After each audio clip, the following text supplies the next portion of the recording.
Assalamualaikum warahmatullahi wabarakatuh. Perkenalkan, nama Ibu Evi Ardianti. Di sini Ibu akan memberikan materi MPLS mengenai tata krama siswa. Nah, tata krama atau adat sopan santun itu sering disebut dengan etika. Nah, etika ini telah menjadi bagian dalam hidup. Contohnya, kalian sejak dini itu sudah diajarkan oleh orang tua kalian mengenai sopan santun. Bagaimana cara makan, bagaimana cara minum, berpakaian, begitu juga memberikan sesuatu kepada orang lain. Pasti kalian diajarkan menggunakan tangan kanan dan mengucapkan terima kasih. Lama-kelamaan tata krama ini akan menjadi suatu kebiasaan. Nah, tata krama itu dapat diartikan kebiasaan yang lahir dalam hubungan antar manusia. Nah, tata krama ini biasanya semula itu berlaku hanya di lingkungan yang terbatas. Lama-kelamaan itu akan merambah ke lingkungan yang lebih luas. Contohnya, awalnya itu di lingkungan keluarga. Setelah kalian mengenal dunia luar, otomatis kalian akan menerapkan tata krama ini di dunia luar. Nah, jadi tata krama itu juga ada hubungannya dengan pergaulan sehari-hari, sehingga dapat disimpulkan bahwa tata krama itu adalah kebiasaan sopan santun yang disepakati di lingkungan pergaulan antar manusia setempat. Oke, tata krama itu terdiri dari dua bahasa, yaitu tata dan krama. Tata itu yang artinya adat, aturan, norma maupun peraturan. Sedangkan krama itu artinya sopan santun, kelakuan, perbuatan dan tindakan. Sehingga tata krama itu dapat diartikan juga sebagai adat sopan santun. Nah, dalam pergaulan sehari-hari, kebiasaan itu kita jumpai berbagai macam karakter orang. Karakter orang itu ada dua tipe, yaitu tipe kedongdong dan tipe durian. Kalian pasti tahu ya, tipe durian dan kedongdong itu yang seperti apa. Jika kalian menemui seseorang yang tipenya kedongdong, itu berarti penampilannya mereka bagus, cara berpakaiannya, terus bagaimana cara makannya, cara berjalannya, tapi mereka mempunyai hati yang tidak baik. Contohnya egois, terus tidak dapat menghargai orang lain, terus suka dendam, dan masih banyak lagi. Begitu juga yang tipe durian.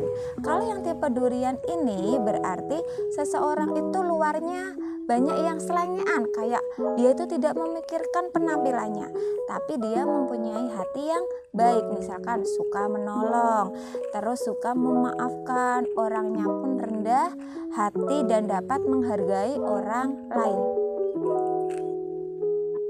Nah, di sini Bu Evi juga akan membahas macam-macam tata krama. Nah, tata krama yang pertama itu dalam pergaulan. Dalam pergaulan itu ada tata kramanya. Yang pertama adalah komunikasi.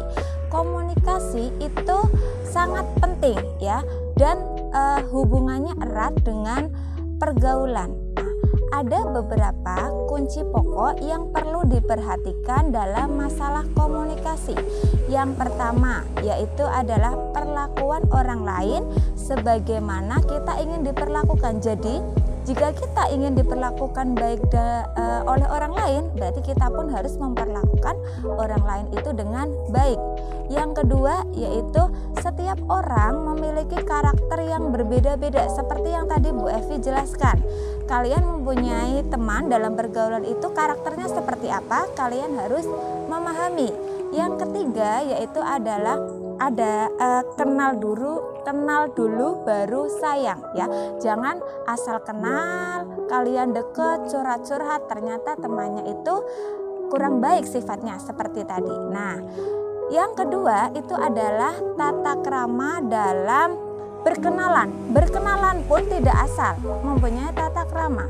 Yang pertama itu adalah saling berjabat tangan. Kalian pasti sering melakukan ya, kalau berkenalan itu pasti kalian berjabat tangan. Yang kedua itu adalah menyebutkan nama, jangan salah satunya, kedua-duanya pun harus menyebutkan namanya. Yang ketiga adalah saling memandang, tapi ini memandangnya hanya sekedar ya, saling memandang untuk menghargai. Kalau kalian masih misalkan berkenalan, terus wajah kalian berpaling, itu tidak sopan. Terus yang keempat yaitu tidak boleh mengayunkan tangan, itu tidak baik. Tadi udah dibahas mengenai tata krama pergaulan, tata krama berkenalan. Yang ketiga adalah tata krama berbicara. Dalam berbicara itu ada tata kramanya juga. Yang pertama itu tidak boleh menyinggung perasaan orang lain. Nah, kalian pasti tahu kan tipe-tipe teman kalian itu bagaimana. Ada yang menganggap cuek kayak gitu, ada juga yang memang orangnya tersinggungan. Nah, jadi kalian kalau berbicara itu harus tahu dulu karakter orangnya itu seperti apa, jangan asal ngomong. Yang kedua itu adalah tidak boleh memotong pembicaraan orang lain. Nah, ini yang sering sekali anak-anak, bukan anak-anak, bahkan seluruhnya kadang-kadang nggak sabar, kita mau ngomong, mau itu memotong pembicaraan orang lain. Yang ketiga itu adalah perhatikan Anda berbicara dengan siapa. Nah, contohnya begini, kalian sebagai siswa berbicara dengan guru, itu ada perbedaannya. Kalau berbicara dengan guru, kalian tidak bisa menggunakan bahasa Jawa yang baik, gunakanlah bahasa Indonesia. Kalau kalian berbicara dengan teman, bolehlah pakai bahasa apa saja. Nah, itu kalian harus bisa membedakan dari teman, orang yang lebih tua, dan dengan siapapun kalian harus tahu perbedaannya. Yang keempat berarti ya, keempat itu adalah tata krama berpenampilan. Nah, ini itu banyak sekali yang kadang-kadang anak-anak itu salah ya bukan salah, memang menyalahi. Nah, yang pertama itu adalah cara berpakaian. Cara berpakaian itu ada tata kramanya. Misalkan kalian pergi ke sekolah, bagaimana cara berpakaiannya? Kalian harus menggunakan baju yang rapi, terus dimasukkan menggunakan dasi, terus harus menggunakan sabuk dan sepatu warna hitam. Terus pada waktu olahraga kalian juga harus menggunakan pakaian olahraga. Jangan waktu olahraga kalian lupa membawa baju olahraga. Terus yang ketiga itu adalah memakai pakaian harus cocok dengan situasi. Jangan hari Senin kalian memakai pakaian pramuka, itu tidak cocok. Terus pada waktu pesantren kilat contohnya, jangan kalian memakai baju yang kok kayak mau jalan-jalan ya. Kalau pesantren kilat berarti kalian harus memakai busana yang rapi, yang memang harus berjilbab seperti itu. Terus ada lagi yang kelima yaitu adalah tata cara makan. Kalau makan itu tidak sembarangan. Kadang-kadang anak-anak mau dimanapun ada makanan, ya udahlah comot aja kayak gitu ya. Nah, yang pertama adalah cicipi makanan dengan tidak bersuara. Kalau makan berarti tidak bersuara.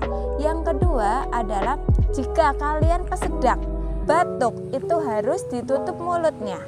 Nah, yang selanjutnya itu yang paling penting adalah berdoa sebelum makan. Nah, yang terakhir itu adalah ini yang sering sekali menjadi kesalahan, itu adalah tata cara menggunakan fasilitas umum. Fasilitas umum itu banyak sekali ya, tidak hanya di sekolah, di luar pun banyak. Contohnya membuang sampah.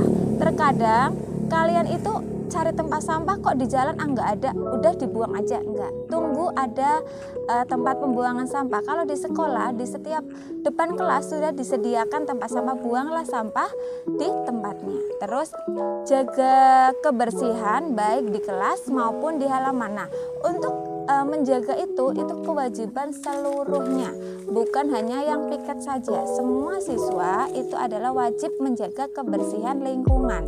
Terus sopan berkendara di jalan. Nah, ini yang kadang-kadang anak banyak yang ugal-ugalan ya. Jadi kalian harus mengerti kondisinya di jalan raya, juga harus hati-hati memikirkan keselamatan. Nah, jadi dapat disimpulkan dimanapun dalam kegiatan apapun semuanya itu mempunyai tata krama. Jadi kalian harus menerapkan tata krama itu dimanapun dan dengan siapapun. Nah, materinya sudah selesai. Alhamdulillah. Ibu akhiri ya untuk materi MPLS ini. Terima kasih, semoga dapat bermanfaat. Wassalamualaikum warahmatullahi wabarakatuh.